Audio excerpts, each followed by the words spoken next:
Hiya, party people. How you doing? Welcome back. Hopefully you didn't miss us too much last week. Forgot why we didn't stream. Oh, Jax was dying. She's alive now. So, yay. As usual, I'm your co-host NerdRonnie83. That's AjaxG. And this week we will be talking about gatekeeping. But before we get into it, Jax, tell the people them. How you doing? I'm great.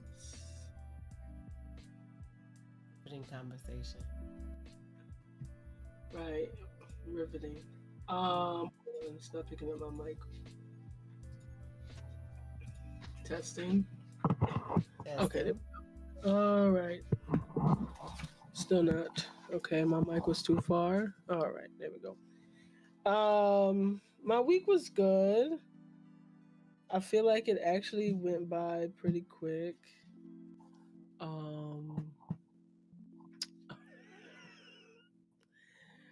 Except it went by pretty quick. Why do I gotta sign in every time? I'm sorry. Twitch is blowing mine right now.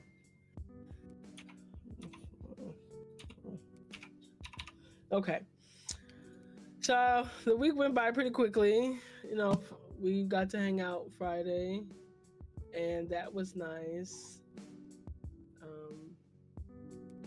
While using the site. Anyways, that was nice. And, you know, granted, it was like half visual, half a podcast. A live podcast, if you will. And I sent someone in the wrong direction by accident. But it's a good Friday nonetheless. Yeah. I enjoyed myself. So for context, guys, we went to see Josh Johnson. I don't know why I messed that up. On Friday. In person, he is just as hilarious as he is online. But because of the seating arrangements, we couldn't see Josh Johnson, but we could hear him. And that was about as good as it gets. I will say that I appreciate the opener was funny.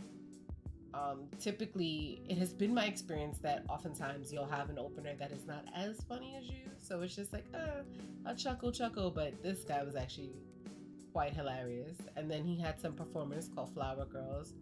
They were amazing. They really did their big one. And then his show.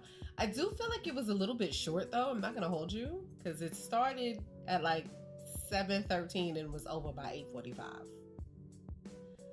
But because they gotta be out, they gotta wrap up, they gotta be out the door by 9 o'clock. So but they gotta pay. Okay. Well, then you should have started earlier. Okay, I needed more show for my dollar. Yeah. Oh my God. Speaking of starting earlier, I made a TikTok about this. I need all shows, if it's a live event, for the exception of a concert, obviously, because the performers are never on time.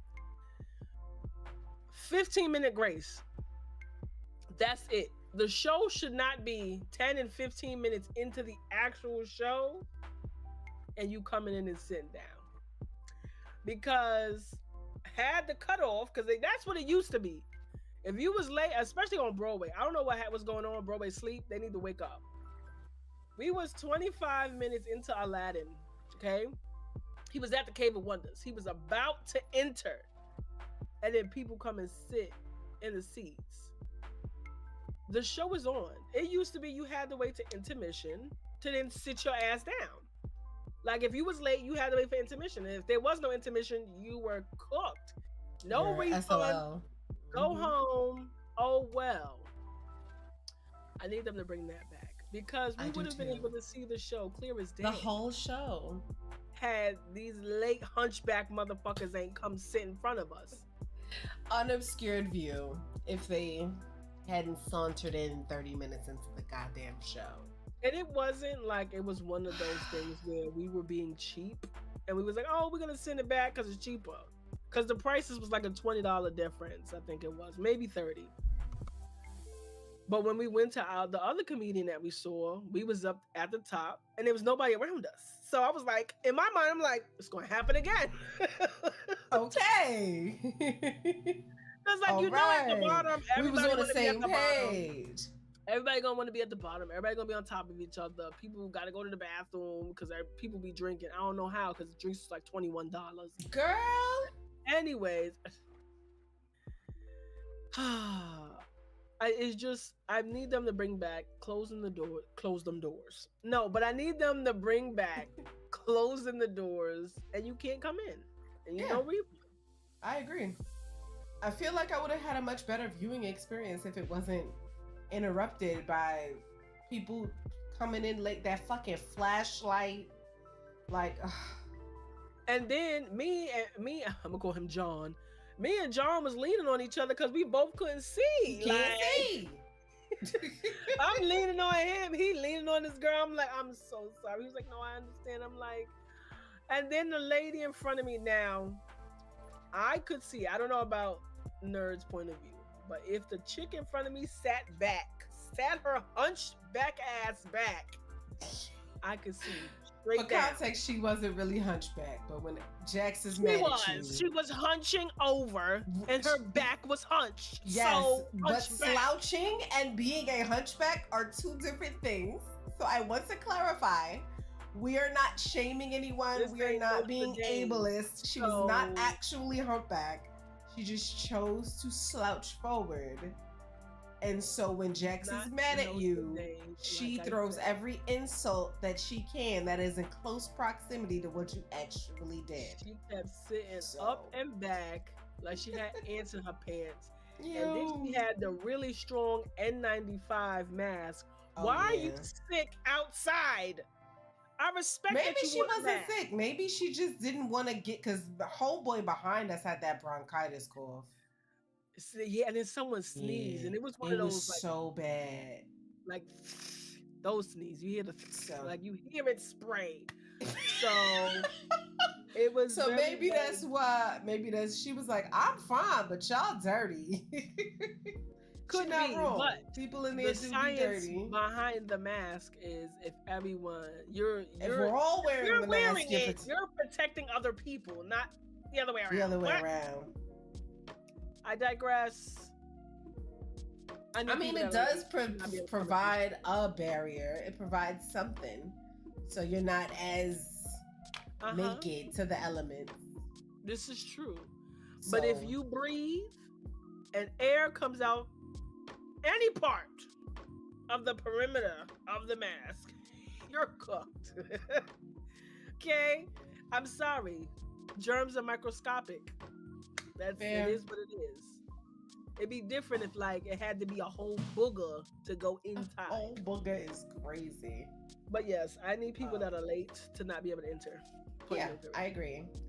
We need to go back to that. None of this courteous, and I can understand the mentality from like a performer's perspective if everyone's late and my show looks dead because everyone's late.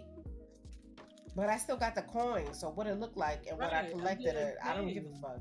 It's not, I mean, he did. I was gonna say it's not like if I'm recording, I'm showing the audience, but in this case, he did. He took a selfie with us, with the audience. But the thing is, they were 15 minutes late to his set.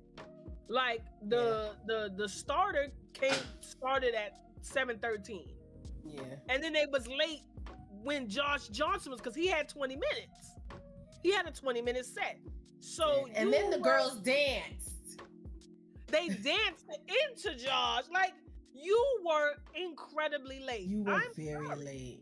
You shouldn't be allowed it. You shouldn't have been. Granted, if you would have came in during the intro guy, I just said the word, but now I can't think of it. Anyways, opener. If he was there, the opener, whose name was Manzo, by the way, very good. Apparently, his real name's Tevin. And it upsets him when people go, oh, like Kevin with the T's. So don't do that. His name's Tevin. If you would have came in during his set, all right, cool. you didn't miss the main attraction. Even though it's still annoying you late. Yeah.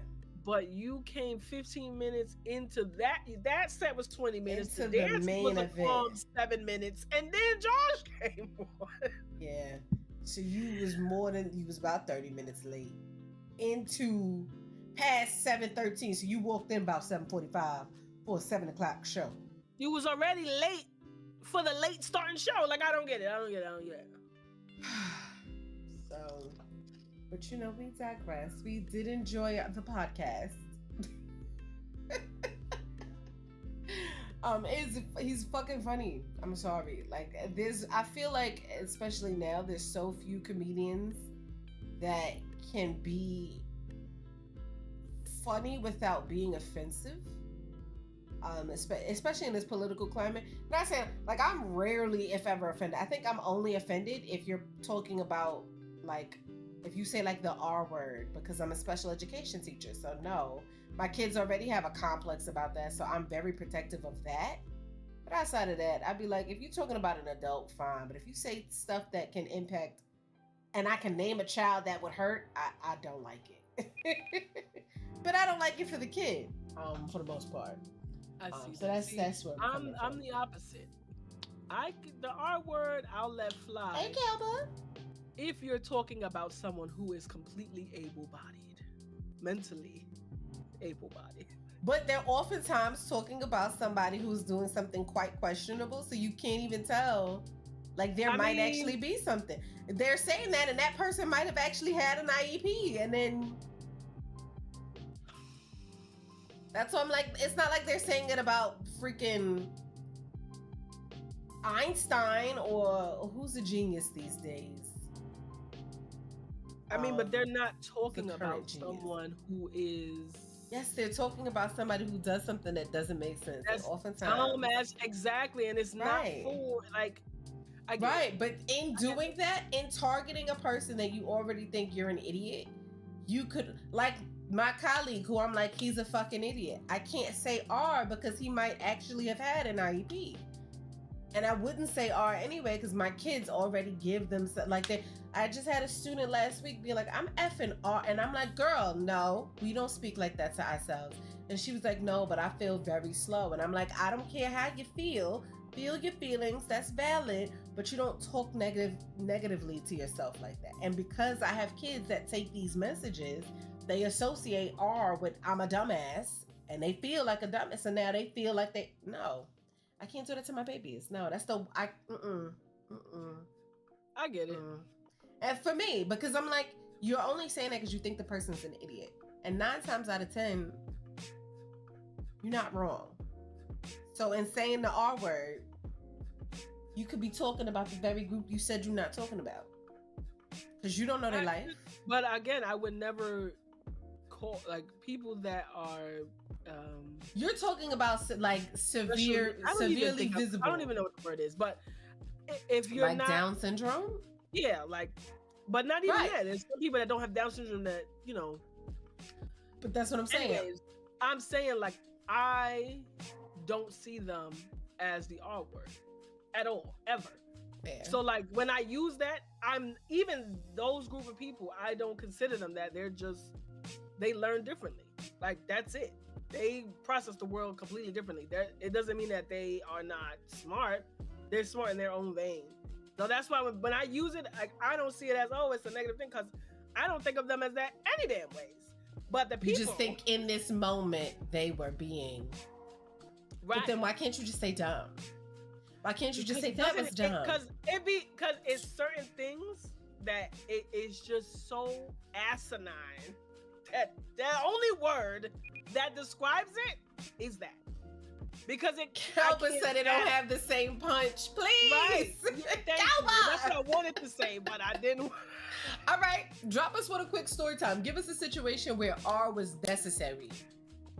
Like, there was no, you couldn't be like, no, that was fucking dumb. Like, you had to say, you had the punch.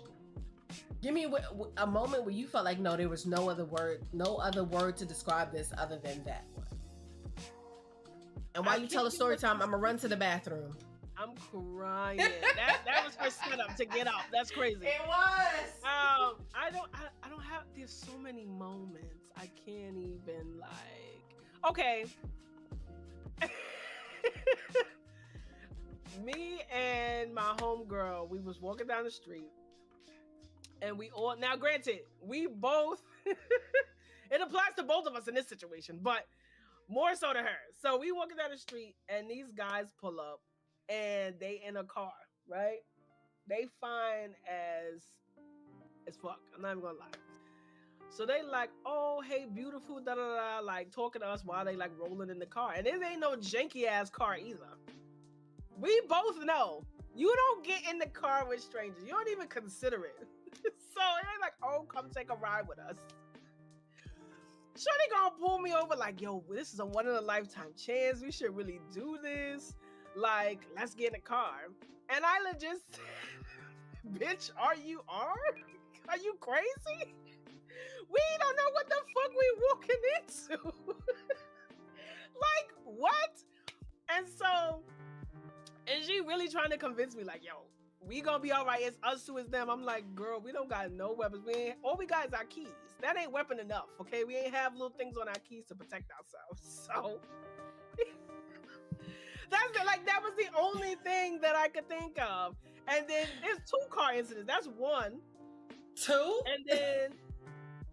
And then it ain't work. I see it here. That was one. And then the second one was another time. It was me and all my homegirls. We walking down the street, and some guy locked his car, but he couldn't get in. You could only get in from the trunk. So he asked, "Oh, can one of y'all help me go in the trunk and open the door?" So one of us goes in the car while the rest of us, I'm outside. One goes in the car to go open the door. Right, Calba. Hell no. Outside. Opens the door. The guy's like, "Oh, thank you so much." Da, da, da. We keep walking. I said, "Nah, that was some." Cause you really could have got kidnapped. She said, Calba really said that was R-worthy as hell. Please. It was, so it was both car moments. Like, oh my goodness. Yeah. You can't be serious. Now, granted, we like, you willingly got in someone's trunk. Like, this person really went in the trunk. What are we gonna do if they drive off? Like, we could punch the guy, but if there was no one else in the car, but yeah, those were our 2 moments. Intense. That is. Yeah. Well, the first one I was considering like maybe, but then I was like, bitch, are you dumb? This is literally candy, but humans. This is talk about, oh, you want some candy in a car? I'm trying to think if I ever experienced anything. You have. I've seen it all the time. You just don't use that word. You use dumb or slow, but if you didn't dislike that word so much, there's a lot of times. Yeah, probably. So, yeah, you just don't like the word, and I respect that. And like, yeah, again, I'm not gonna say a cultural word, but in New York we use it a lot for different things. It don't necessarily need to be a bad thing. It could be a good thing. Like we'll use it in referring to something like, oh, that goes, stupid. That go dumb. But we use that word too. We don't use it in a word to disrespect someone who's not able-bodied or their IQ is on a different level. You know what? I did think of a scenario where I thought somebody was not using their thinking cap. Right. And you just be sitting and you just blink. You just gotta blink in those moments. Because you don't use that word, but you really be wanting to be like, no, if there was a picture in the dictionary, you would be right there with arrows. So, yeah. And then I also see like moments online, but I just like, okay, most recently, a woman went on a date with a man. He didn't like how she was eating steak. So he paid his portion and left. And then she proceeded to call him broke because she couldn't pay for her portion. And I'm like, is it crack? I'm crying. You're mad that he didn't pay for what you can't even afford, and so you're calling him broke? Is it crack? And then she apparently it was like a first. Hold on. Did you take me to a steakhouse one, or did you take me to a place that steak is on the menu and that could have been an option that was ordered? I mean, even if you go to a steakhouse, you can order other things. Steak is not the only thing at a steakhouse. So correct. You chose to order to a steakhouse. I'm not gonna order a fucking fish. But if you're going to a steakhouse and you can't eat steak, you don't know how to eat steak. Why are you picking up the T-bone? So what? No matter. Yeah. I'm sorry. What? Picked it up and was gnawing on the side of it, and he was like, and then excused himself to the bathroom, paid his portion, and left. Why would you order something you can't eat? Like, even when we went to NOLA and we wanted to try crawfish, we told our way, we were like, we don't know how to eat this. Can you explain to us how to? We were watching videos, like we did our due diligence to try to figure it out. When you said don't know how to eat steak, I thought you meant like she got it well done. No, she double fisted the steak and was like, like, right. And so where I'm like, you're a fucking idiot, isn't even like you ordered something you don't know how to eat. It was like you called him broke in the same breath as you said, I can't afford this. Who's the broke one? I don't understand. What are we doing? What math are you doing? What are you doing? What are we doing here? And then was like admonishing him because he chose to leave. She was like, you should have taught me how to eat it. You're an adult. Like, you're a grown woman. Clearly well into your 20s and or 30s. From the looks of it, I would say closer to 30. That shit broken. Oh, there we go. And you gonna call this man broke because you can't, he could afford to pay for his. That's why he paid for his and left. He clearly could have afforded it. That's why he invited you. He could have paid for both. Yeah. Picked up. Yeah. And gnawed at it. Picked it up and was like, nya, nya, nya, nya. Okay. Gnawed at it with a G. That is crazy. Good nod.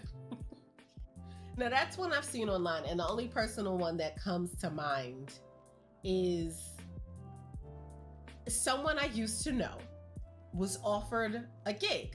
Like, they were into repairs. They were like a handyman. So my father hired them to do a job that required tools my father knew he had because I bought them as a gift.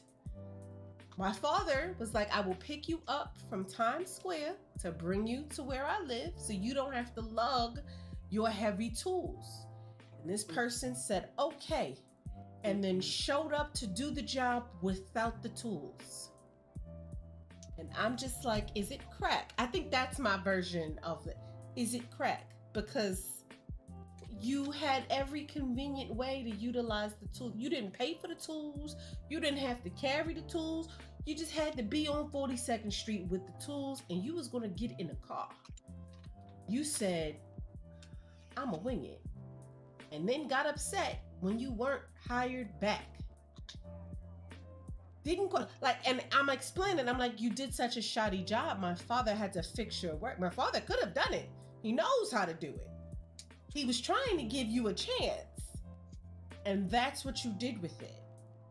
And then you're lording these opportunities over my head like a carrot. Like, if I don't do good, I have nothing to do with that. You are screwing yourself out of opportunities because you showed up to do a task without the tools to do that. That's like me showing up to build someone's computer in their house, knowing they ain't got no tools. None of the parts. It's like me showing up to teach a subject I don't know. How am I teach you what I don't know? How am I do that? People do it every day. That moment, I was just like, for me, is it crack? Are you?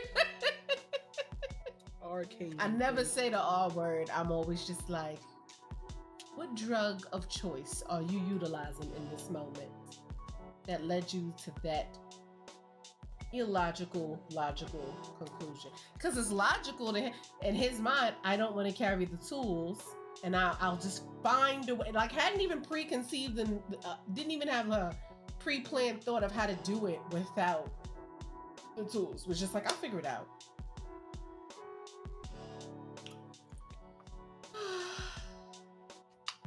Not Calba saying R King. That's crazy. Yeah. Insane. So yeah. So those are the moments where I'm like, are you dumb? Actually, most recently, I'm in a group of people, right? One of them is like, what does this mean? And someone proceeds to launch into a very detailed explanation of what this means, what it means, how to use it. What purpose does he need our intel for? And I just wanted to be like, girl, are you shut up? Like, because why? Why does he need that information? I can't for the life of me think of, because if I see him doing this, I'm gonna be annoyed. I'm gonna be very annoyed. I bet not see you do not, because I do this all the time. Well, actually, I be like that, but I do it all the time. But I'm also clearly, and then one of my colleagues, that's my co-teacher. She's Greek. So she be like, right. Please. But I didn't tell her that. I didn't teach her that. She knew how to do that by herself. Whatever her algorithm is algorithm. Because the internet is giving all. The algorithm is algorithming for her. But our no conversations, everybody understands them now, and that's the problem. Which led to today's topic of where I'm like, he don't need that information. She like, let me give game free. Who decides to gatekeep, to leave the gate open or closed? Because I was saying keep it closed. I don't know if you. Oh yeah, you are on Threads. We all agreed that this year the door is closed. Closed. Close them doors. Close it.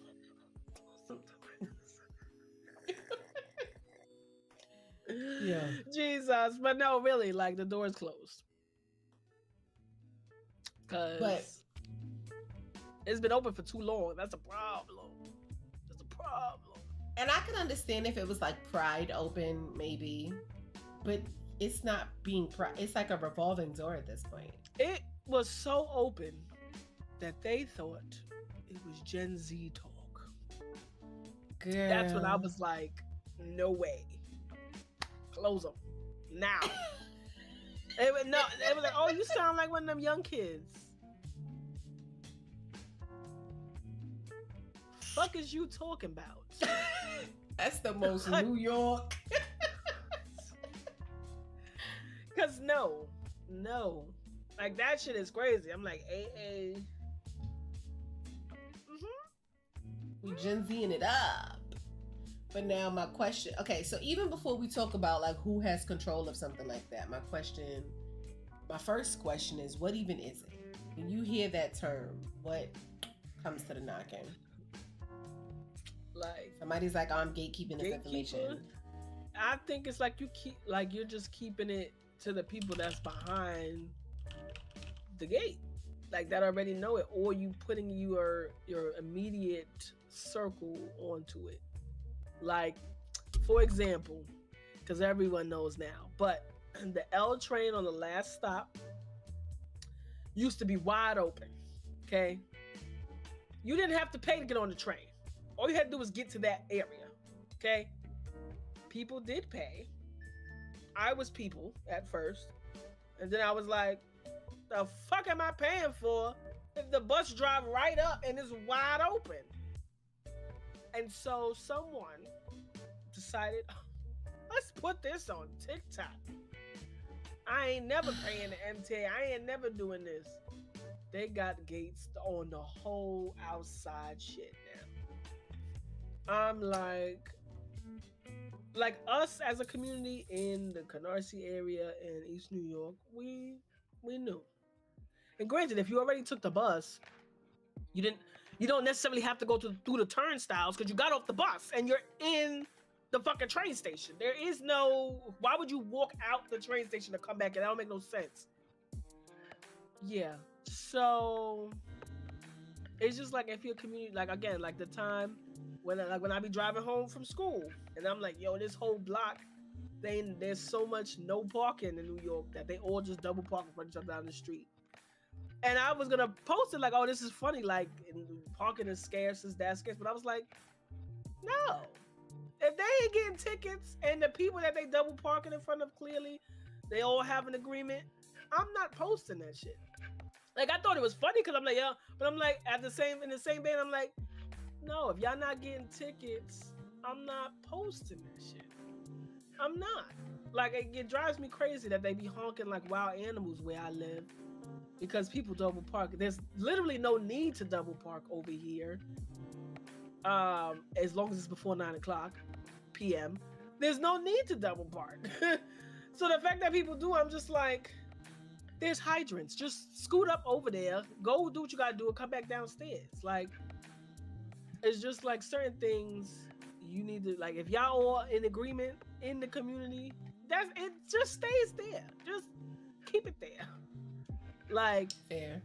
When people be telling, like, that's what, like, gatekeeping, like certain stores in any hood in New York, I'm not gonna be specific.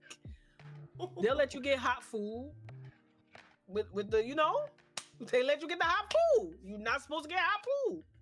They let you get hot food, but you gotta know the people, or they'll give you a store credit. Calvin said how much you want to bet it was a transplant. They be putting Nah, it wasn't.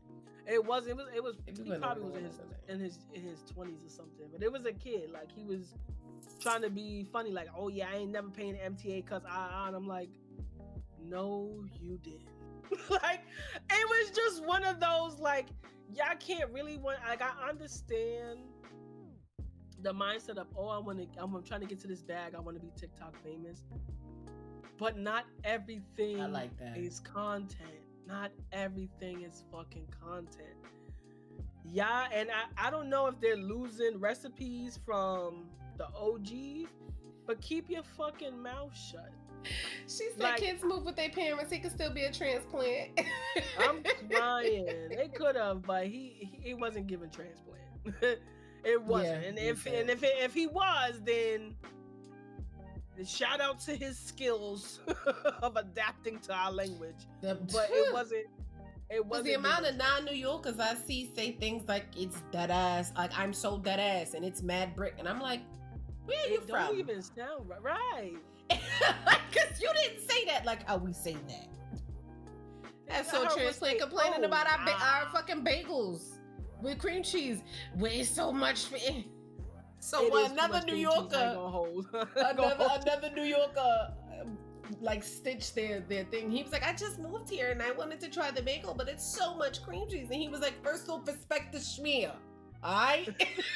Like, yo. No, for real, because there's some people that they love that brick of cream cheese. I'd be like, yo, don't do too much. Please. They already know. If I order, they'd be like, not too much, right? Yes, please.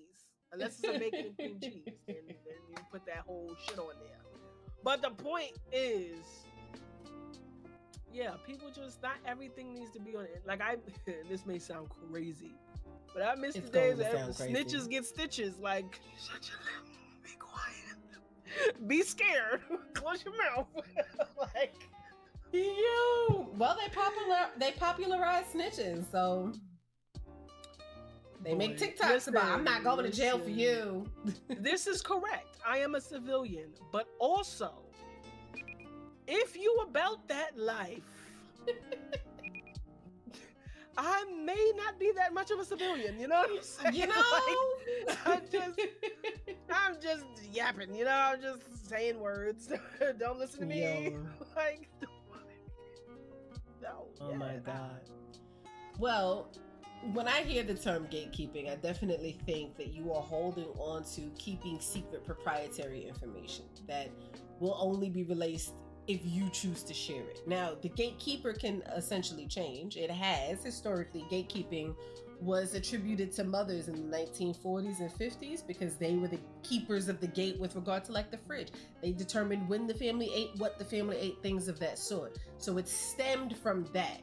I think the guy's name was Lewis. He proposed the theory in the 1940s, and then in the 1950s, they further dissected and went into application. Most recently, and when I say recent, I'm thinking of a 2015 study that explored the areas of gatekeeping. They were applying it to the news syndications determining what people should know, how they should know it. So gatekeeping historically hasn't even been attributed to us, even though now it seems it's attributed to us. I would say when I think about gatekeeping, I think about the information and the source. You can't keep information that ain't yours. You can help, but you can't necessarily be the gatekeeper of something that you don't control. So like somebody trying to gatekeep cultural information, you can't do that because it's not yours to gatekeep. Now you can protect the gate.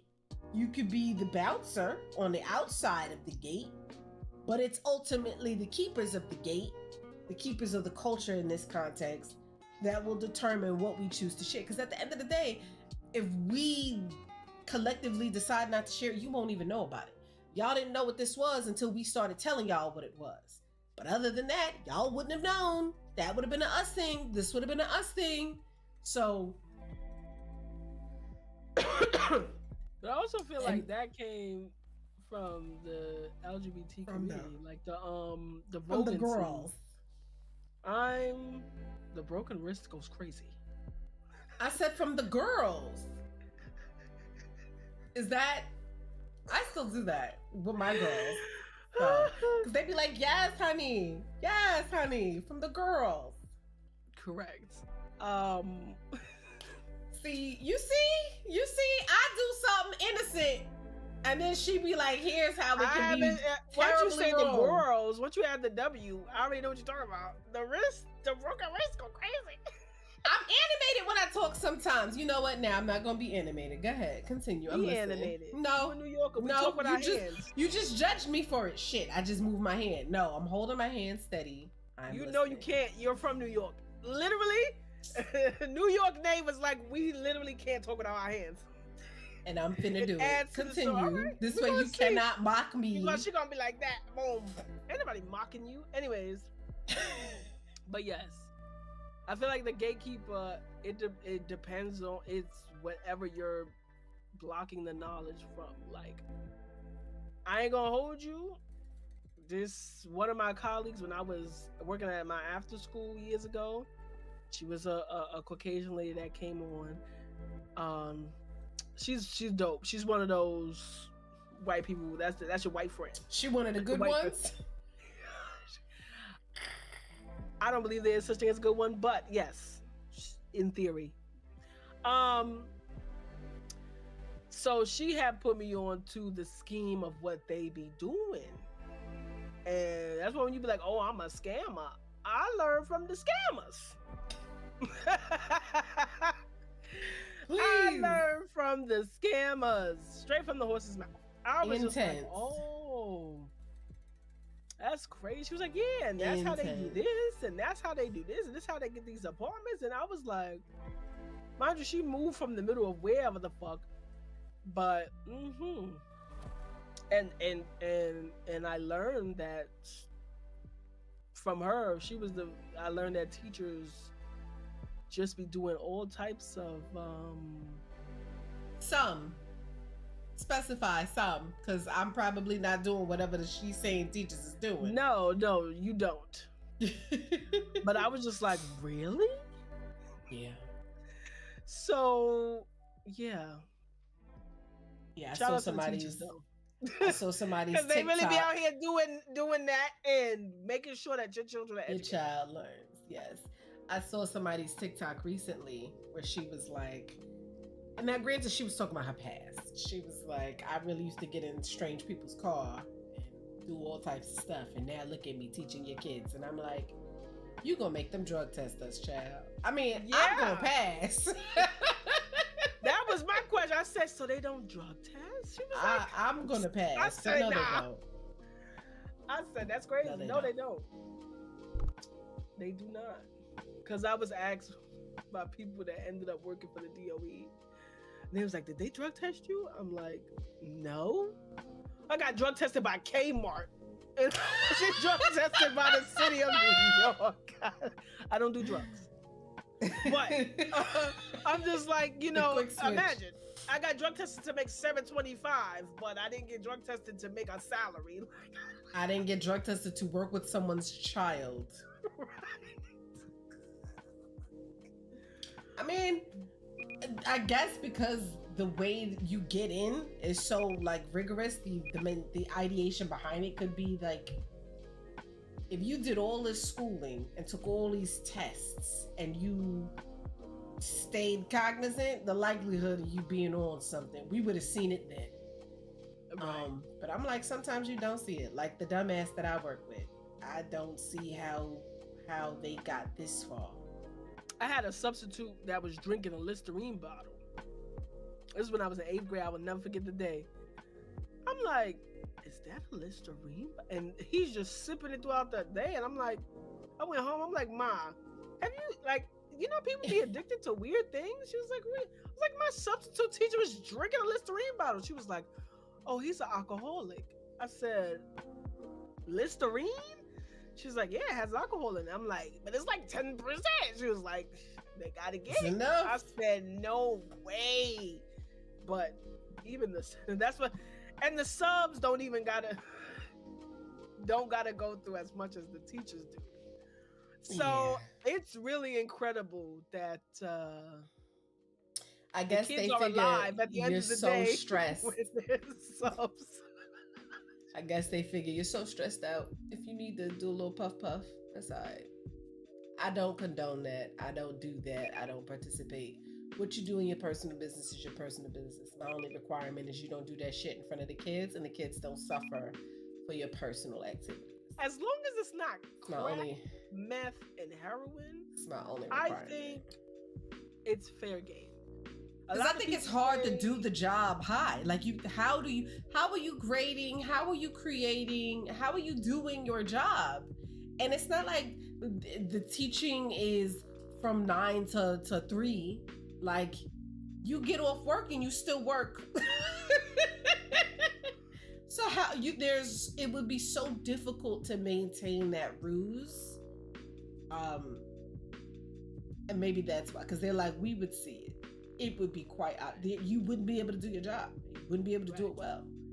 And as someone who's tried weed when I was 17, that was in my senior year, and all the kids, I was like, how do y'all smoke weed and come to class like after lunch? And he was like, it helps you focus. Bold-faced lie.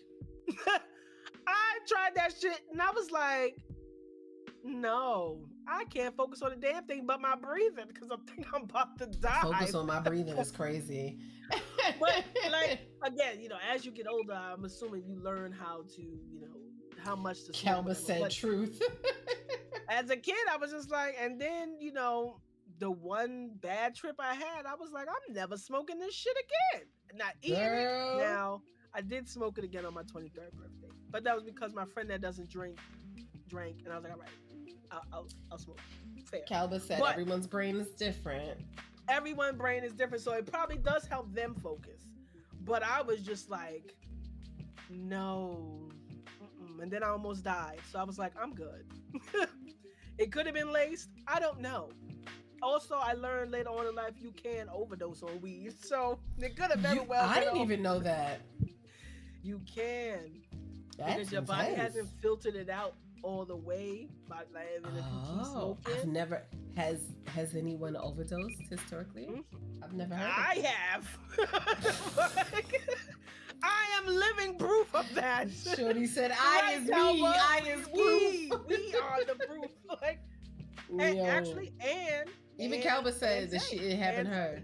She don't remember it, but yes, it's happened to her. her. Now apparently, I know 3. She just said a 3rd. I didn't She know don't that. remember. She couldn't tell you But anything also- that happened that night. But Also, my brain be like, if you're alive, you didn't know D. And I know that's not true. I was about but to I say can't, that does. my brain can't reconcile. Like, my people brain be like, overdose and you live didn't every overdo it day. because you're still here. No.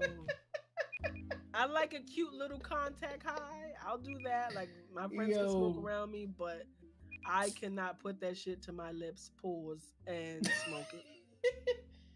Yeah, my brain be like, but did you die? And No, really. But I did, swear to God, shout out to my sister to this day, because I think I probably would have died had she not take care of me that night. I probably my would have. goodness. I would have easily died. Yeah, she was like bringing a rag to me every like 10 to 15 minutes, a cold rag, like Oh, because you made her like Yeah. overheated. yeah. And when this is why people are like, oh, you didn't really OD, da da da. When people say your life flashes before you die, I shit you not. I seen every like moment of my life until my 4th birthday. And then that morning I woke up, I was okay. But so on the cusp to the king, Jesus. Girl, yeah. she was on the express bus. And the only reason why I don't think it was laced is because I was the only one that reacted to it. Everybody else was fine. But Gotcha. it was yeah. It was Calba like said I for her it blacked was out. endless darkness. Yeah, I blacked. I That's was on the wild. 12th floor. Blacked out. I was at the lobby. Blacked out. I was on 6th Street. Blacked out. I was in front of my apartment. Like dead ass. That was the trajectory.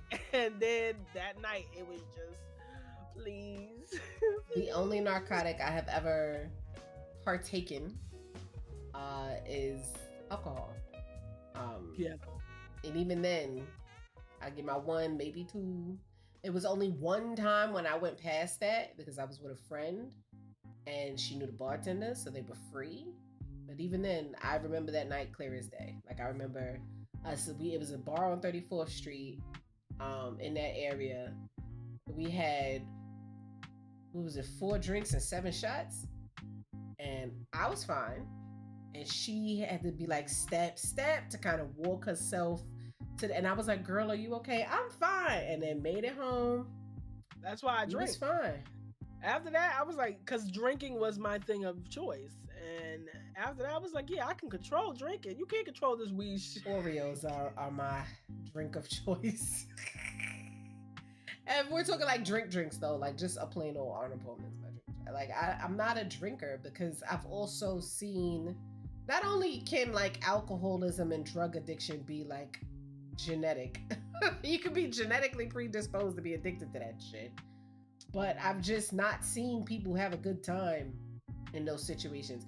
One, Calba almost got fucking kidnapped. One girl, I can't even say what happened to her on camera. And she doesn't know. Like she was able to, like I would be like, hey, you did, she was like, oh, I think I did this because I'm in this, I feel this way. And I'm like, do you know anything about the people in the room? She was like, no. Okay. Mind you, she was like in her 20s and the people that she was around were in high school.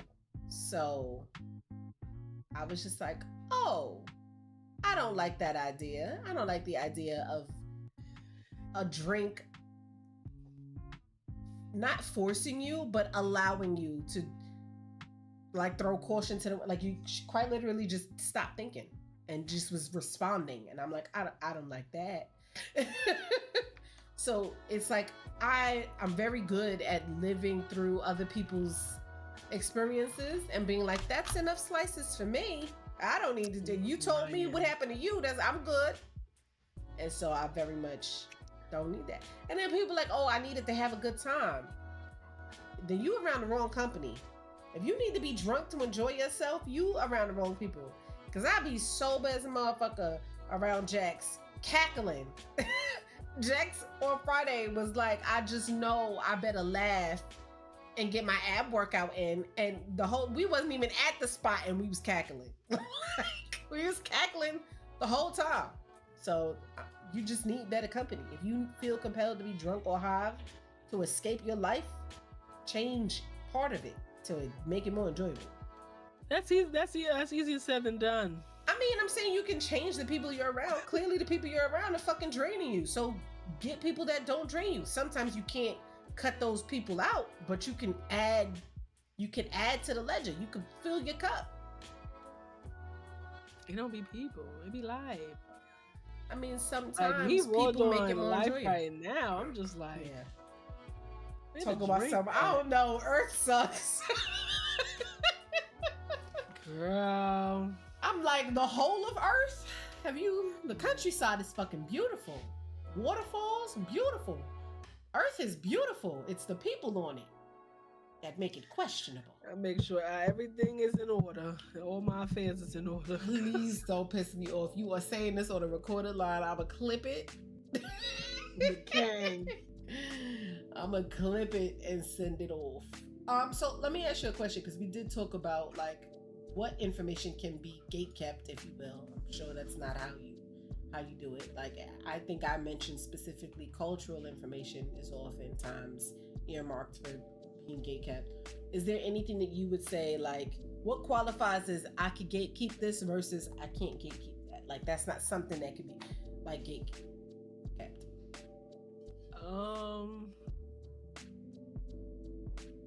I don't know. Like me personally, or just in general? I'm asking you, like, from your life experience, your lived experience on this earth, what have you come across where you're like, that's something that can, like, someone really can, we can gatekeep, and that's something like, no, everybody gotta know that?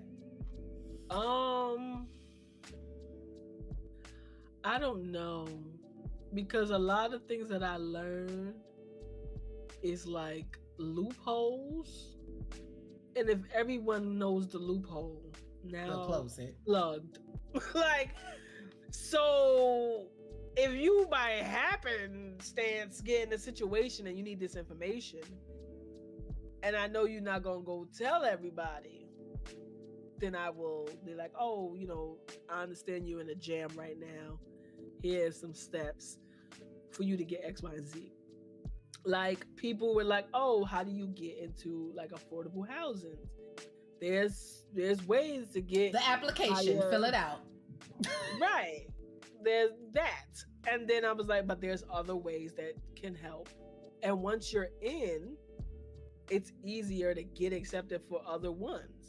And people was like, oh, that doesn't make sense. And I'm like, every few months, if I'm like, oh, I'm going to apply, I get in, but I'm not paying that, right?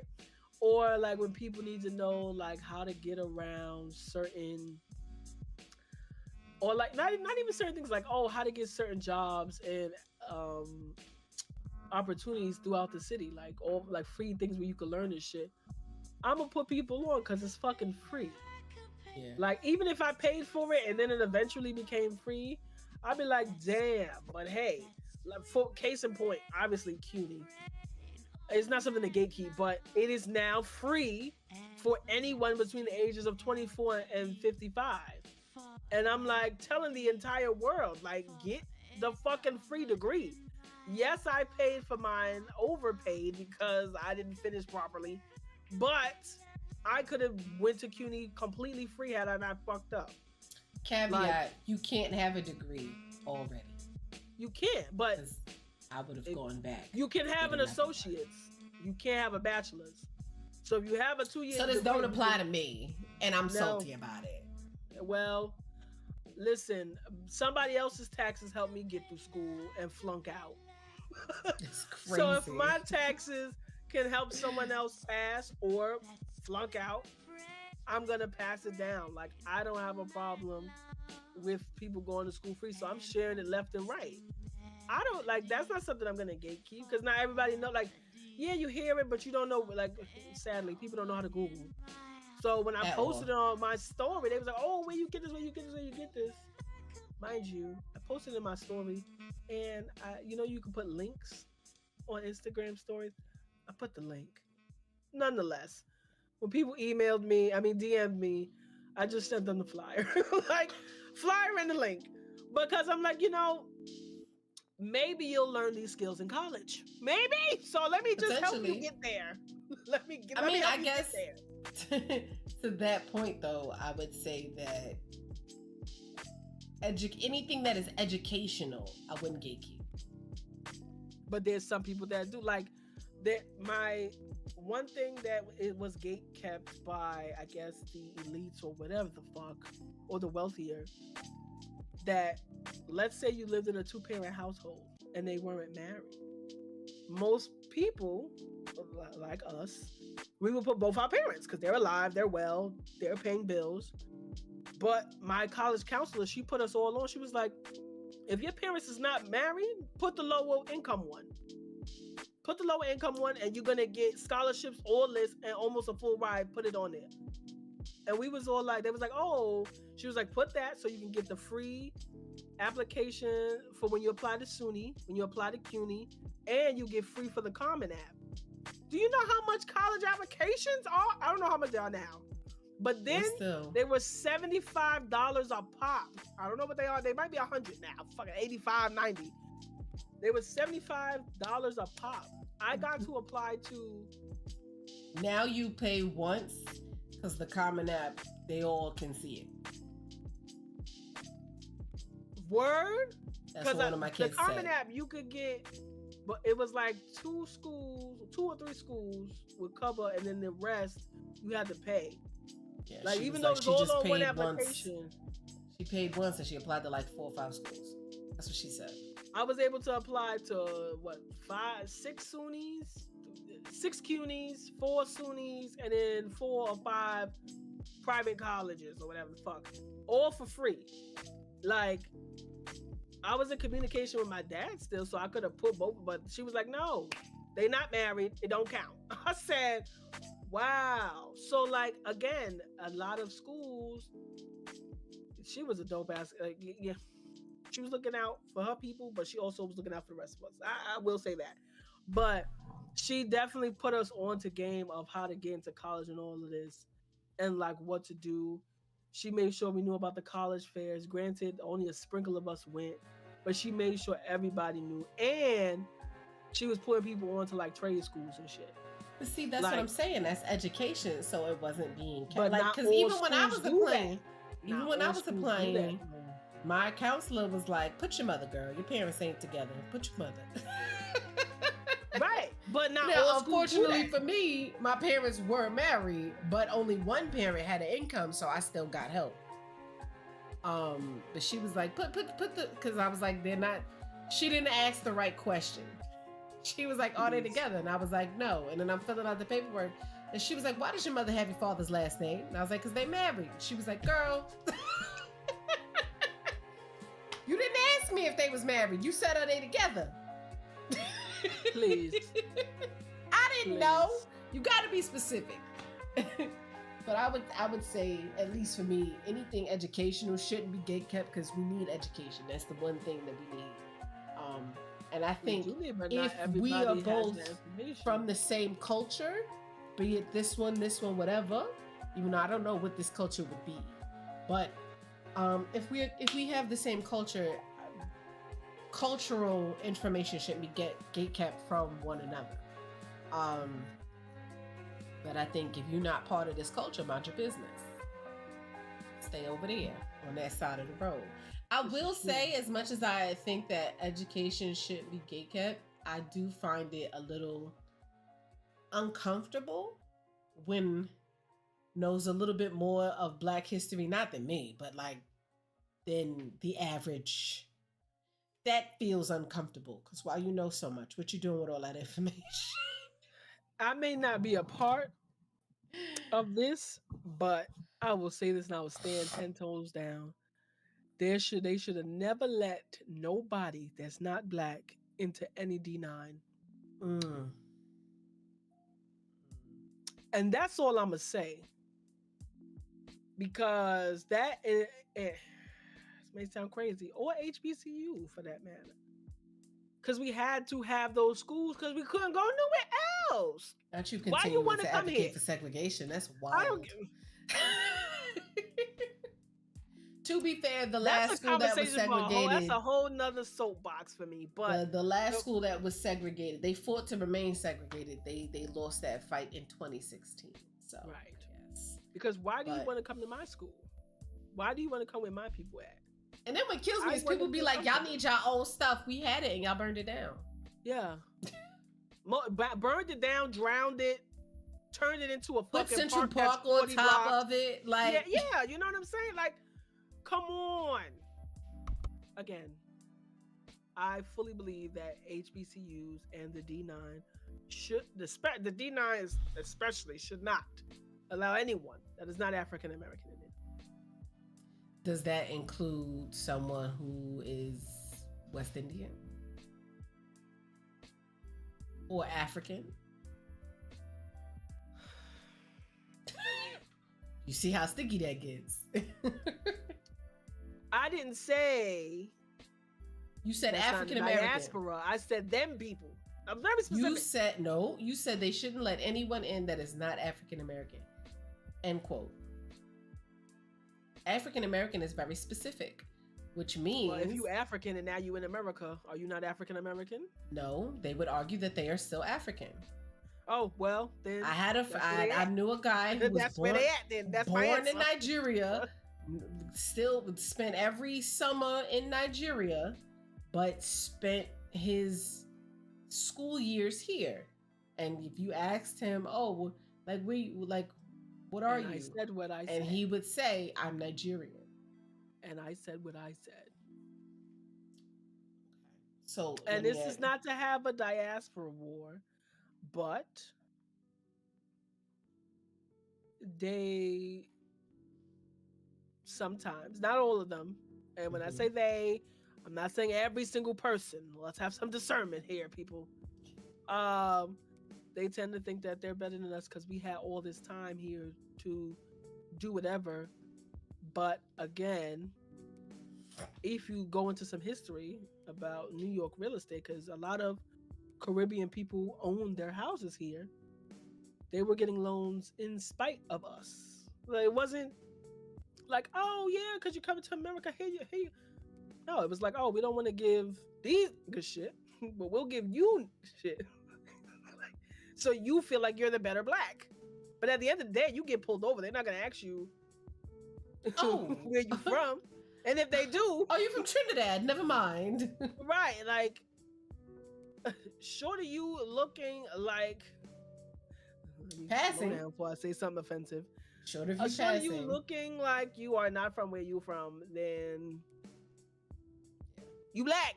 Like, now what? So, and I guess this is going to be a whole different episode, because if the ideation is if you look like us, you're one of us. What happens if you perceive yourself as one of us, but you don't look like us because you have a parent? Like, I'm thinking in terms of like Halsey or Logic, where they're like, I know what privilege I have, but also I have a black parent. And the world is like, you're not black though. Like, yeah. Because you can't say certain words. Because Logic says it, and Logic is like, look at my father. I am a black man. And as far as he's concerned, he's like, I was raised by my dad. So, raised. I'd say, were you raised by your dad's family? I mean, I don't know what family. I don't know what family he was raised by, but he definitely says the word. He definitely is very proud of he's a black man. Like he knows, he'll say he's biracial, but I'm not saying, you don't have to look black to be black, but I just need you to know and check your privilege. You're black. Like, don't flip flop. I would say I just need you to recognize your privilege. Like, don't pretend you don't have it just because, like, oh, my dad is black. But if I didn't know that, like, if it's not painstakingly clear, if it's not obvious, just recognize that you have privilege and then use that privilege to better your community. Right. It's not even saying like, oh, because you're light skinned. We know a light skinned black person. Yeah. Kalba says it gets nuanced because in some contexts we're talking about blackness, the experience. And I would agree. she adds, it's like walking around with black and brown skin. So I agree there that it is very nuanced, but that's why I say recognize your privilege. Like my sister-in-law, she's Dominican, and she's like, I know my history. I know, yes, I am considered also a person of color. I'm black. She was like, but I also know I don't look like a black person. You look at me and you instinctively think Spanish, you don't think black. She was like, so I recognize my privilege. I recognize that my upbringing is a little different than how someone who grew up in a predominantly black community, how they would experience life. She was like, I recognize that. She was like, there's duality in who we are. That, be like that. Be aware. Recognize that you don't walk the earth looking the same way that we do, so you don't have the same exact experiences that we do. Like, no one's gonna look at you and be like, oh, we gotta follow the black woman because you don't look like a black woman. You know what I mean? So, not you cackling, but like stuff like that. But like in those instances where it's like, now, okay, we do have a shared culture. One of us is gonna have one set of experiences and the other is gonna have a different one. Do you then keep information from that individual? Because if we're saying it's culture, and you don't necessarily, it's just like, hello, Elliot. Depends on the family that you're in, because like, yeah, you could be black and white. No one's saying you can't, but like, there's certain things you just don't tell your white family. Like, I don't know. Like this, like if one parent was white and one parent was black, there's certain things that I just wouldn't share with my white family. Now let me ask. I don't know. Depending on the type of it depends on the family structure, really. Because there's some white families that are like, you know, they are like, this is my black family and I'll fuck you all up. Like, but then there's somewhere it's like, okay, those are how the parents act. But the grandparents is very much boy, okay? They call you boy. Please. Like, you know, yeah, that's my take on it. Yeah. But so then my question becomes, if we're talking about proprietary information as it pertains to culture, and we're talking about someone who has one leg on both sides of two different cultures, right? What is their culture? But continue. I mean, like, I have a friend who was like, I'm black and Irish, black and Irish, black and Irish. How much exposure to Irish culture does this person have for them to be like, let me in? Especially if you don't out the gate look Irish. So how much access do you get to a culture you claim because of your lineage if you don't? Yo. Why you laughing, Jax? I tell her one story. I didn't even say it was Jax. You see? I'm going to say it was Jax. I tell her how. But I'm asking her, you're not focused on the question I'm trying to ask. Nah. I say, when I was younger, I was a little more ignorant. Right. Telling on herself is very crazy because I said, I have a friend. I have no shame because we need to bring the shame back. Why would I be ashamed of that? I'm just kidding. I could be like, I was manipulated by certain history. So I was just like, like certain history made me like, damn, I really don't want to only be black. And then it is what it is. This is how it was taught in school. It was just like, and it wasn't like when I got to high school, they had explained more nuance and like talked about certain things. In elementary school, it was like, yeah, black people slaves. Y'all were slaves and y'all deserved it. Yeah, y'all got beat. Like, we took y'all from y'all country, brought y'all here, and y'all people ain't even come get y'all. I'm just like, well, damn. Like, that's literally how it y'all was. And your people didn't come get you is crazy. Bro, my fucking, what was it? What grade was that? We was learning about Christopher Columbus, and then it was like, maybe it was 7th grade, because that was when we learned about the Atlantic slave trade. Yeah. Calba said, was like, and they added for her the Africans lived in huts. We were starving in like, exactly. Yeah. And then on TV, do you remember the Feed the Children commercials? Yes. Save a child. And o'clock I'm in like, the morning, I'm seeing young African kids in huts with flies sitting on their fucking faces. And I'm girl, like, it why was would I bad. want to claim that I'm from a place that y'all stole me from? Y'all claim they didn't even try to help us, which they did once they learned what the fuck y'all was doing. Because every time y'all came to the show, they was tearing y'all asses up. Anyways, y'all claim they didn't come try to care about us. Y'all also was like, oh, it was Africans bringing it to them. No. Tell the real story. But again, imagine learning Black history from fucking third grade to seventh grade, and all you learn about is, oh, yep, y'all people just, here it is. And then Oprah, I think this was the time when Oprah had opened up a school in Africa, and then they were on top of that, they like, yeah, because Black American children don't care about education. And I'm sitting here like, I'm an honor student. What the fuck are y'all talking about? Like, Yeah. so it was a lot going on. So it was very much, I was like, oh, Black is not what I want to be right now. So I'm going to lean into what my great what I want to be right now is crazy. lean into my great because it was only, I actually no, great grandparent, wasn't too great. My great grandparent, and be like, yeah, I'm Irish. Don't know a damn thing about Irish culture or anything about it, but I'm Irish and Black. Like, and Calvin then said, sorry, Kelvin said, thank said? God I had my African dad who lived history and didn't let me internalize that. That's, that's you know, and that's beautiful. Like, and it wasn't until 8th grade on, I was just like, oh, and I started learning. And granted, shout out to my mom, because she made sure that I was reading like autobiographies and shit about Black leaders, and like learning about other things about slaves. But had I not had that, I really would be a coon. But that's why I'm asking the question. But like, I'm just saying, it's the truth. It's not like. But that's why I'm asking the question of, in that case where you feel compelled to lean into the duality of your identity, right?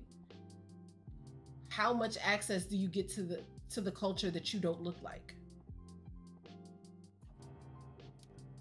Like, what do you know about being Irish? If you are, like, if it wasn't great grandmother, if it was like grandmother, and I didn't really know that much, or I knew just enough, that's as much as I could lean into it. Like, but that's what I'm saying. I don't feel like you can lean all the way into it if you don't. I mean, if you decide to learn the customs, and like, in my case, if I would have flew to fucking Ireland and then like learn stuff there, then cool. But if you don't really know about it or interact, you can't really, like, you could say, yeah, I do have Irish in me, but I can't say, yeah, I'm half Irish and Black. But that's what I'm asking. If we're saying that if you are this, you shouldn't have access to this. If you're both, right? Like, if you depends on your parents. On both sides of the coin, does it count as you? Can you be a gatekeeper if you have half of this, right? Can you still? Can. Okay. You said, can you still be a gatekeeper? I'm sorry. Yes. Can you? If you are half this and have this information, is it you still gatekeeping if you're the imposter? You know what I mean? Like, if the whole point is because if you grew up in both cultures, right? If you have, I don't think I understand my question. Family, but you can gatekeep Black stuff because you know of it doesn't mean you have to share with everybody. But like, that's what I guess what I'm trying to get to is, for example, at the start of this, you were like, hey, we said 2026, we're not letting nobody in. All right. If you're half, then you're still this. You're very much in.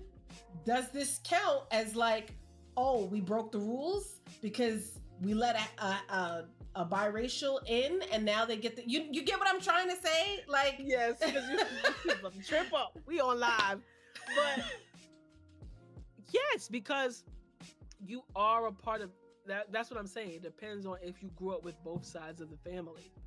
You can gatekeep, even if you're passing, but you grew up with your Black family. You're not gonna be like, well, this is what Black people like, going off and just vomit of the mouth, like, oh, this is the things that Black people do, giving off our trade secrets. It's like, hey, Hey.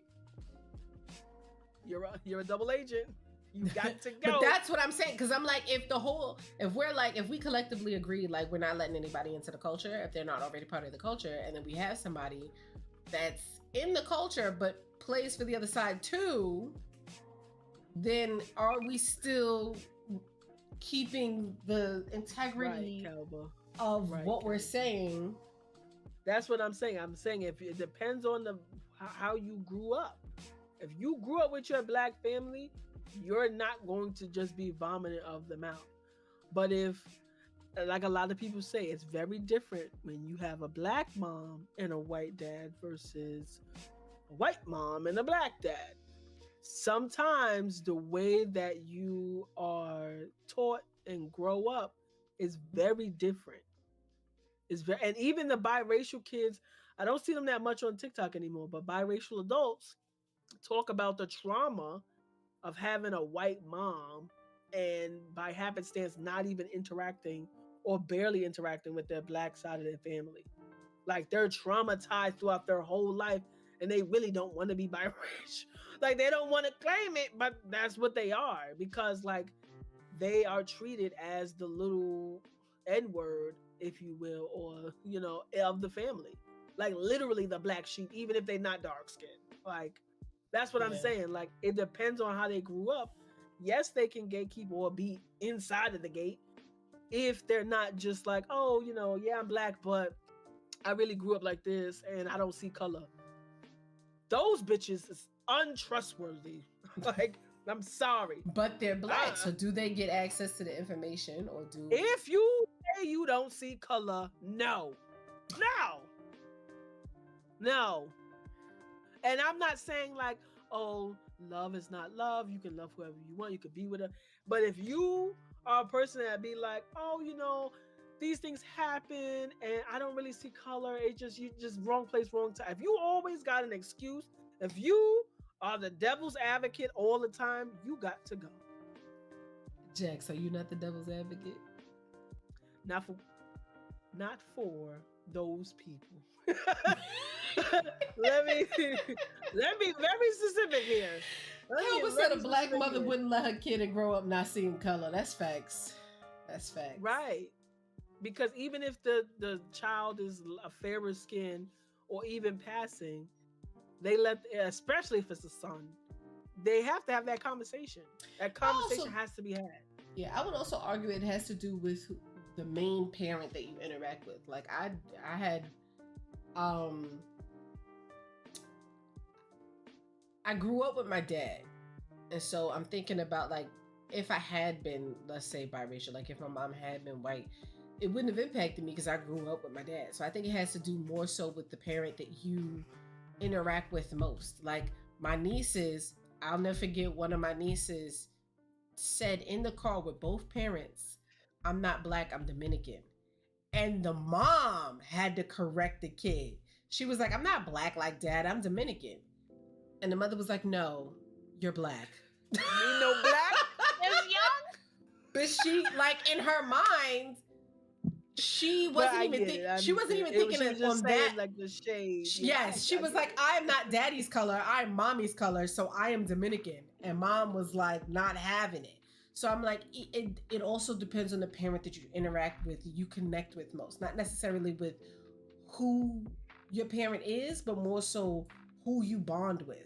I bonded with my dad, which is why for me, on the opposite end of Jack's, I was very much like, I denounced any Spanish anything. I was like, I'm just black. It didn't matter that Spanish was my first language. I'm black. It didn't matter that I got an aunt named Cecilia who is Cuban. I'm black. Because I was raised by my dad. So I never associated myself with any part of my mother's family. And it wasn't until later, as I got older, where I was like, okay, I get, like, I look like my mother. I wouldn't look like me. So I guess I kind of sort of have to, like, acknowledge it.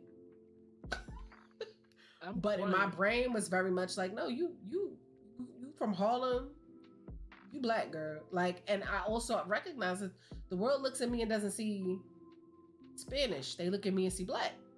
They hear my voice and hear black, unless I speak Spanish. At which point unless it's that damn voicemail. Ciao. They are convinced that I did not author my voicemail because they feel like it No, does not I sound believe like. you authored it, but that is very much you getting the job. Now we need to hear the voicemail. If I could find a way to get the audio recording of the voicemail, I will play it for you. I don't know how to get. Oh, actually, Jax, call me on speaker. I'm crying. That's how they hear it. But I'm like, it's very Is much your name me. in your voicemail or no? Mm-hmm. Okay, hopefully not. Why don't you listen to it first, and once you hear my voice, then put it on speaker. All right, let me find. Hold on, because you got a new contact now. All right, let me hear it.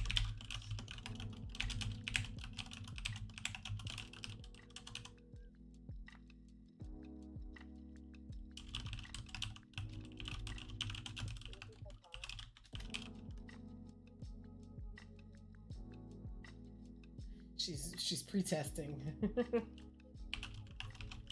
That is not you, bitch. Anyways, here we go.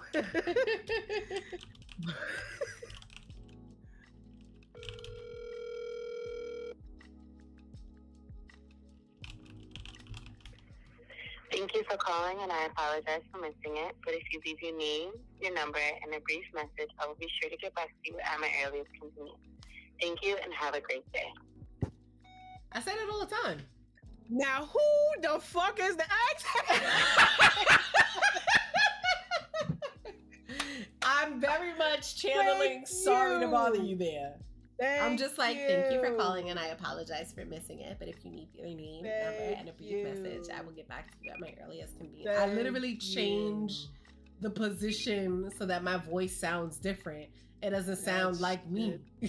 That shit is out of control. It's giving Orange County. Okay. It's just giving sorry to bother you. Thank you. Right. Yo, Mystified is intense. That's crazy. Yo. That shit for real. It's me, I promise. So let me ask a question. What then determines? That's how I know you answer your phone all the time. Because if Calvin was like, "Who the fuck is that?" Then I do. That means she don't miss no calls. If I ever get arrested, I'm calling you. And it's so funny because I'll be in the call with him and it'll be a random number and I'll answer it and make him speak. And then he'd be like, you know, if you don't know the number, you don't have to answer. I have to answer because I got to know who it is. But also, I don't got to talk to whoever it is.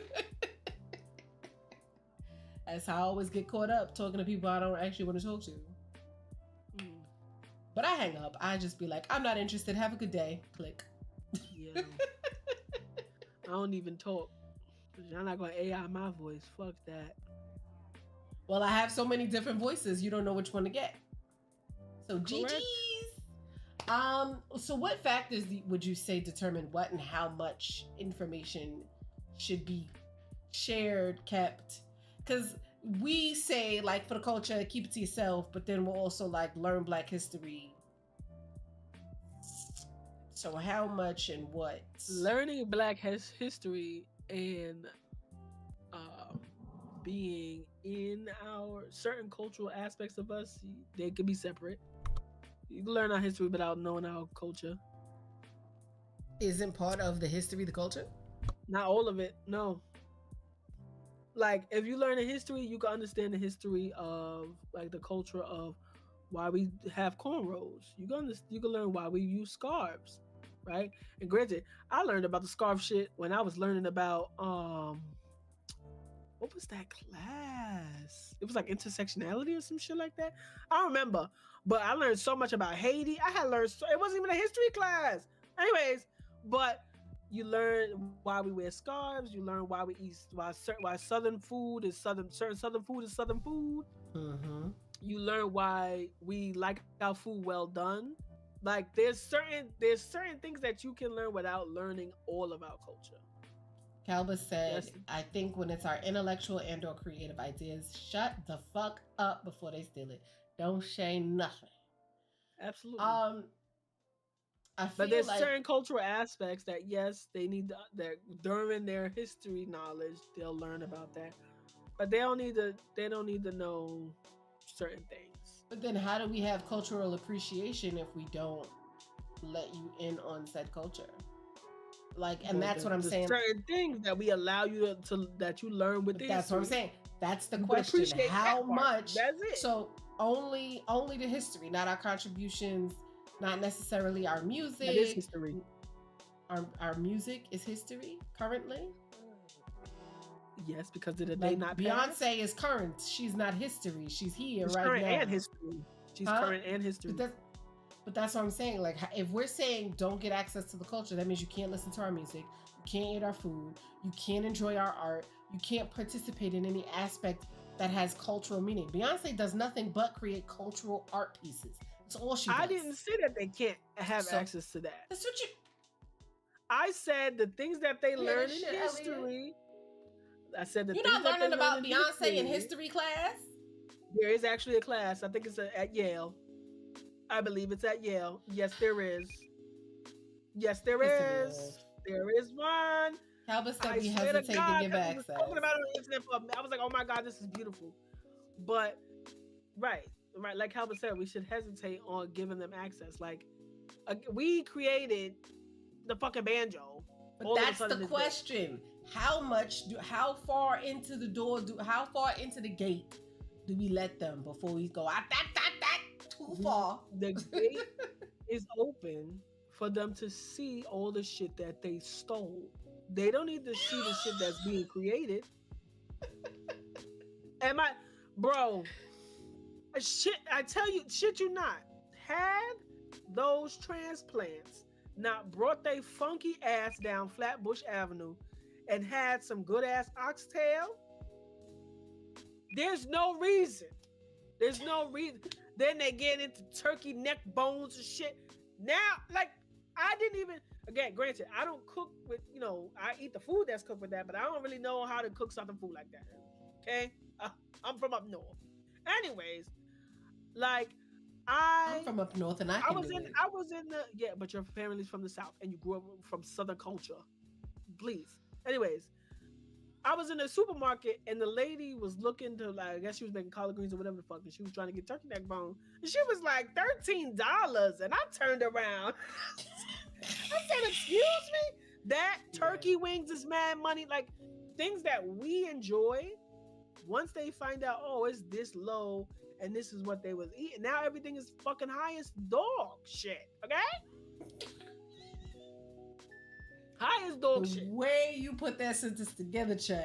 I know, because I was gonna say something else, and I had to that word came out first, so I was like, "Fuck it, we're gonna find something to follow it." But like, once they learn, and then like again, our music, a lot of rappers, to me, other people may feel differently. They aren't as intelligent or understand the English language like they did before. That's because most of them can't read. Exactly. But that's what I'm saying. They was It's like, not cultural, that's illiteracy. Their mind, they're like, as long as the beat is fire and they're just saying words fast or close enough sounding, it's like they're a rapper now. Now everyone could be a rapper. Like, once we allowed, and I understand people gonna be like, boo, but once we allowed Eminem in, nope, Vanilla Ice. Vanilla we Ice. ain't allow Vanilla Ice in. Get the fuck out of here. Now, granted, Eminem respected the culture, at least in his raps. I've never heard him say the N-word. Like, he very much appreciates the art of hip-hop. But what we have now is not hip-hop. It's not hip-hop, it's not rap. I'm sorry.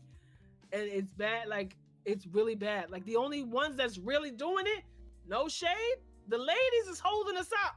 The ladies is holding us up. And it's not to say that we didn't have female rappers and MCs, but right now, the men rappers is ass. Like before, I could be like, oh, this female rapper could go toe to toe with this male rapper. Like now, all the male rappers get swept under the rug. I'm sorry, for the exception of obviously J. Cole and Kendrick Lamar.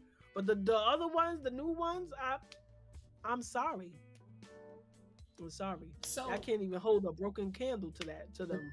But that's what I'm saying. Like, if we were gatekeeping culture, historically, hip hop is specifically part of Black culture. We wouldn't have somebody like Eminem who was able to break through racial barriers. And I think the only time he ever dropped it is somebody told him it was a Black battle rapper that he went against, and he was like, the way he put that bar together, it wasn't like he was calling me that. He made it part of like this is supposed to be about rap and you're the one making it about race. I'll find the clip, but to my knowledge, that is the only time he ever dropped the N word, and That's wasn't. What I'm saying. I can say I've never heard it. But there's a case in point. He said it once, but I'm saying, but he said it as a commentary to like, you're making this about race when it should just be about the craft. But what I'm saying is, if we're saying gatekeep all our culture, keep them out, we won't get talents like him if we do stuff like that. So that's why I'm like, ay Dios. I'm just saying. So if my thing is like, the reason why I'm like gatekeep, and because we should have our own, like, again, the reason why it's not gatekept because we're working so hard to get awards that they create. If we just create our own shit, and again, we have tried 1,000 times, but what I'm saying is, like, if we had our own shit all the way around, this is our shit. This is our, like, the same way that them people gatekeep country music. That's how we need to gatekeep our shit. How they gatekeeping country music when we made it? That's what I'm saying. You see what I'm saying? Y'all done stole it, and then was like, oh, Black people can't get awards. Excuse me?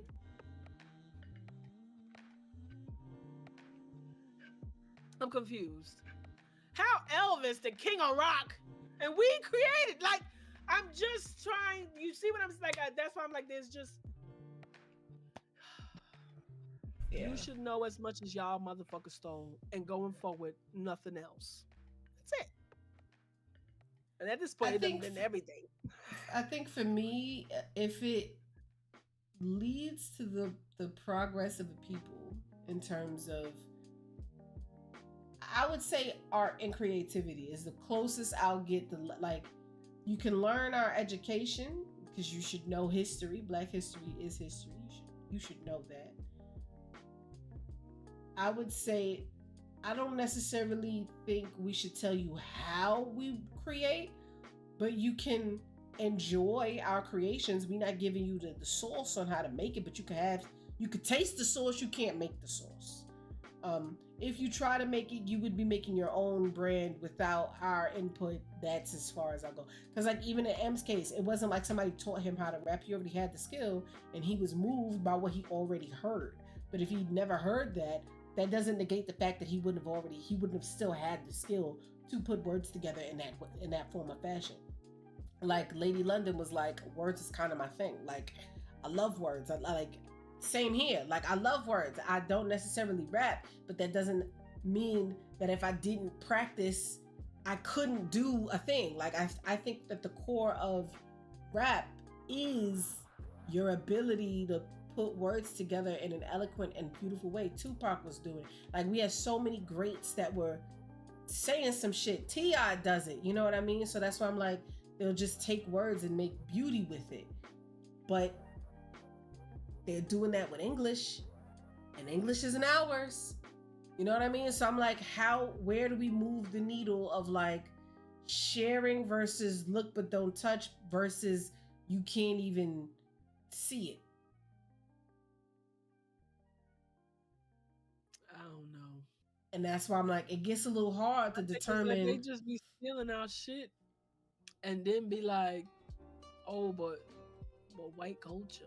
What is your culture? I mean, typically, and someone on TikTok asked. It was like, genuinely, this is not me trying to be a dickhead. What is white culture? Because then the reason why I say like, oh, we should gatekeep our stuff, right?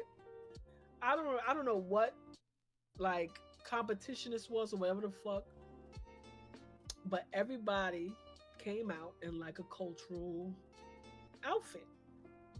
Oh yeah. In America, it's Captain America. Like a fictitious character.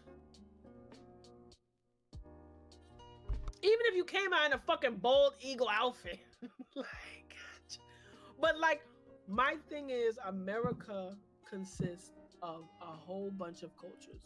I'm going outside of just black and white right now. And right, agreed, Kuchiki. Apparently, it was Mr. World 2024.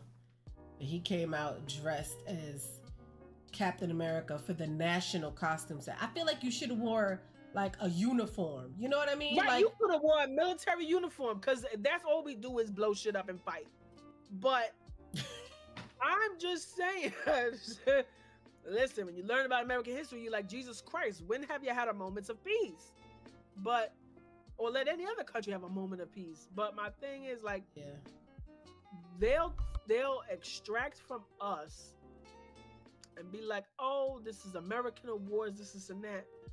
But this is our culture, and you're not including us in American culture. So shockingly, the person that wore the Captain America suit for the competition won. He won. Nah, there was someone that wore, it was a really nice gown. Maybe it was Indonesia or something. Yeah. Maybe India. The US Somebody won. wore something that was really, really nice. I'm like, how? In America won? US won. Australia was first runner-up. Puerto Rico was second runner-up. Get the fuck. So basically, America won twice. Basically. My God. But yeah, it's like they take our culture, make everything what it is. Because again,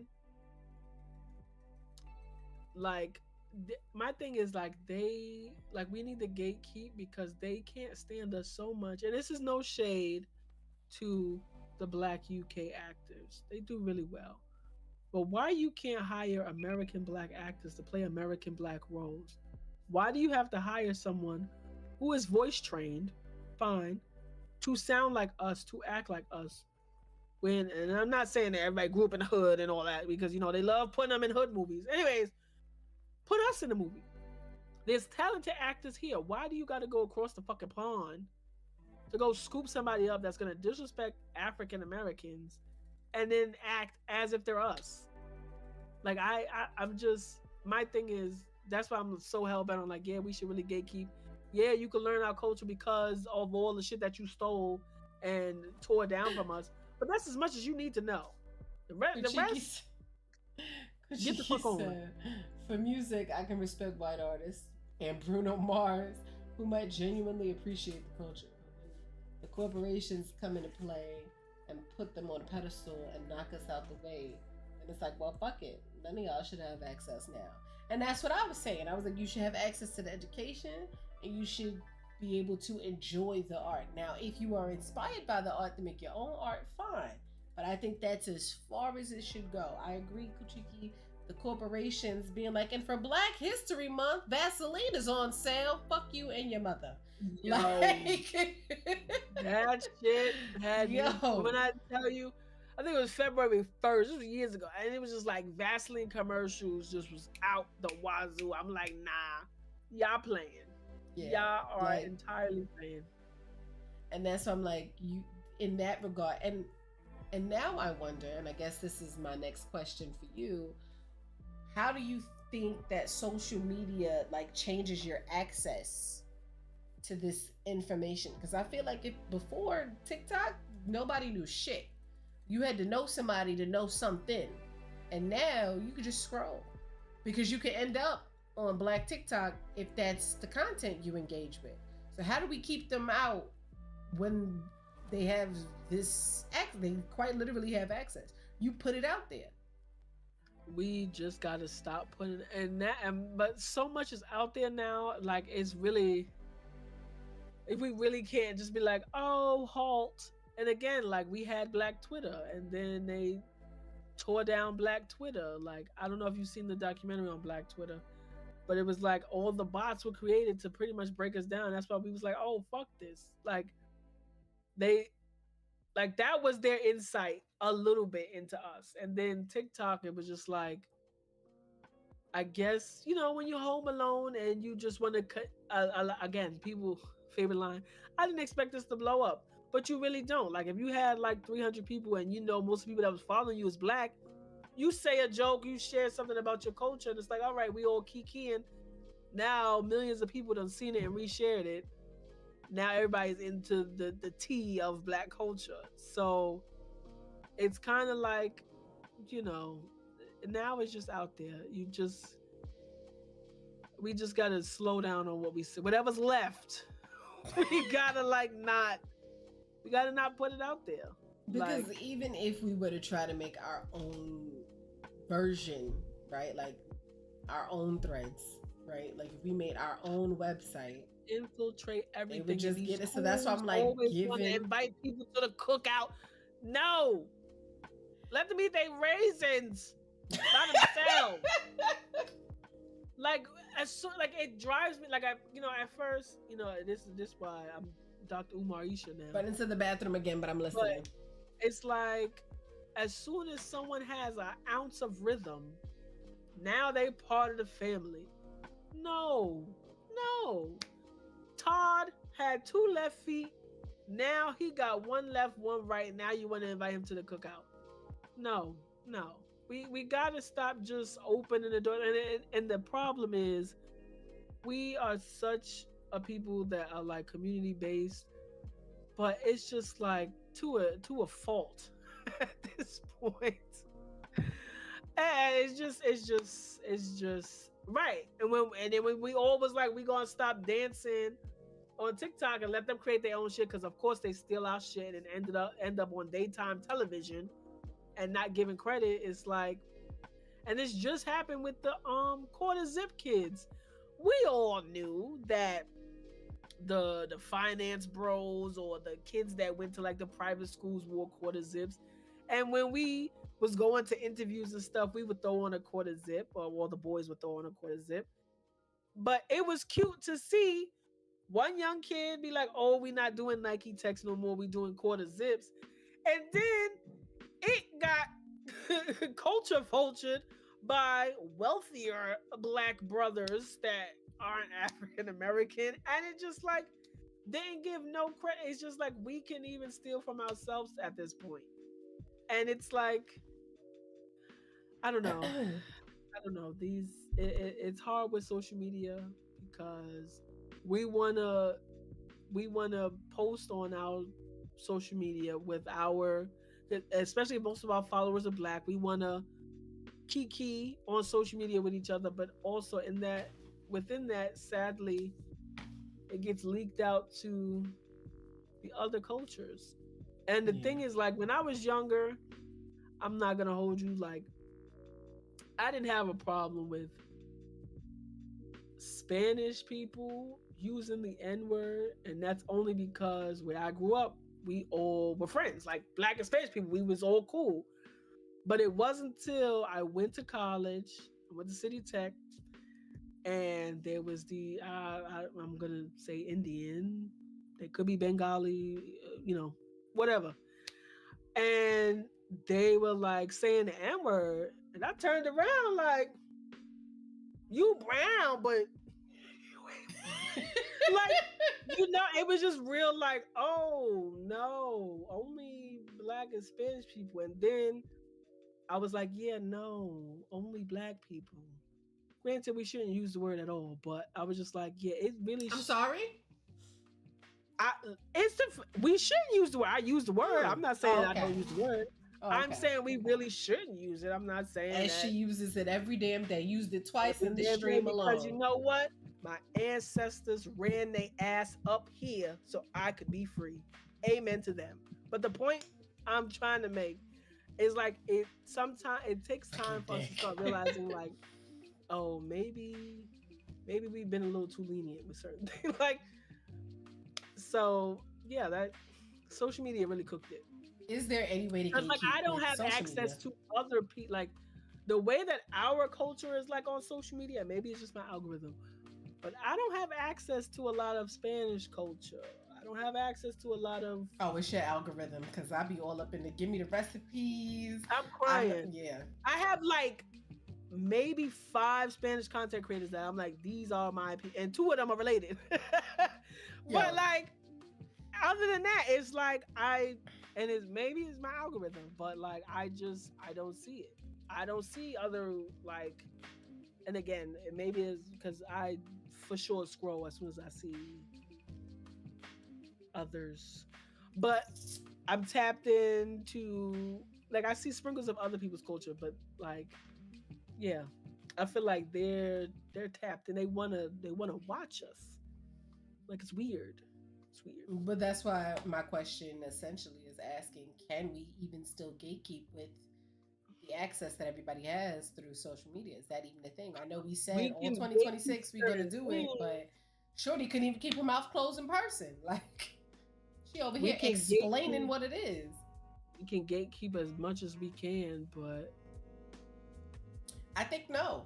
I think there's no way. I think once you put it on social media and everyone's focus seems to be, I want to have a viral video, I'm trying to be the next Kai Cenat. Everybody wants to be famous, and to do that, you have to tell stories that, well, you don't have to, but a lot of them are choosing to share personal anecdotes, and in doing so, you're sharing part of your cultural experience with the world. So you're giving that access. I don't forget, like, people were so pissed off with this little white boy who was running around and he was quite accurate with his comparison between Black existence and white existence. Like, I forget one of his skits, he was like, you know how you know you're in a Black household and you could hear the smoke alarm. Like, that would never be Black people everywhere was like, I want to be mad at you, but like, who told you this? Who put you on? It's funny, right. But who gave you the source? And I'm like, y'all gave it away for free. Y'all let everybody have access. How do we keep something culturally relevant to us without putting it out there when everybody has access, one, to social media, and everybody's trying to be famous on it? Like, I would even argue, like, you are very New York. You share a lot of New York culture on your stories just because of your mannerisms and how you storytell. So now when I see other people who are not from New York saying shit like, I'm not gonna hold you and now you can't beat that ass. Fuck you mean. Like, where are they getting that from? Us. Yeah, but they sound so stupid. But we're giving them the culture for free.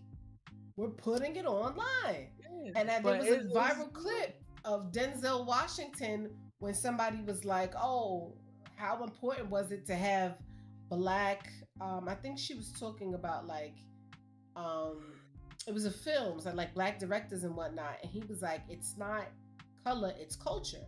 And he used the comparison between Scorsese's Goodfellas and Spielberg's Schindler's List. He was like, Scorsese could have done Schindler and Spielberg could have done Goodfellas. He was like, but it was cultural. And then he proceeded to explain in that interview, and to his credit, the interviewer, I believe, was Black based on how he was interacting. He was like, it's cultural for us. He was like, we know the sound. If I go, you know what I'm doing. You know what I'm talking about. He was like, that's good. And then there was like a little Black girl. He was like, she don't know, but you know. And I'm like, yeah, that's generational culture. He was like, you know the sound of the hot comb, the feel of the hot comb. You saw Viola go, ooh. Like, he was like, that's culture. And I'm like, even that snippet of explaining the difference between Scorsese and Spielberg, you still gave a piece of our culture. You put it out there. Because now, you know, they're going to rub. What's a hot comb? What's that? You know what I mean? So I'm like, I think, like, for him, like, even him giving that little snippet, that is just to show the point, like, if a white person directed something with a hot comb, you may just see the smoke. You're not even going to hear the sound.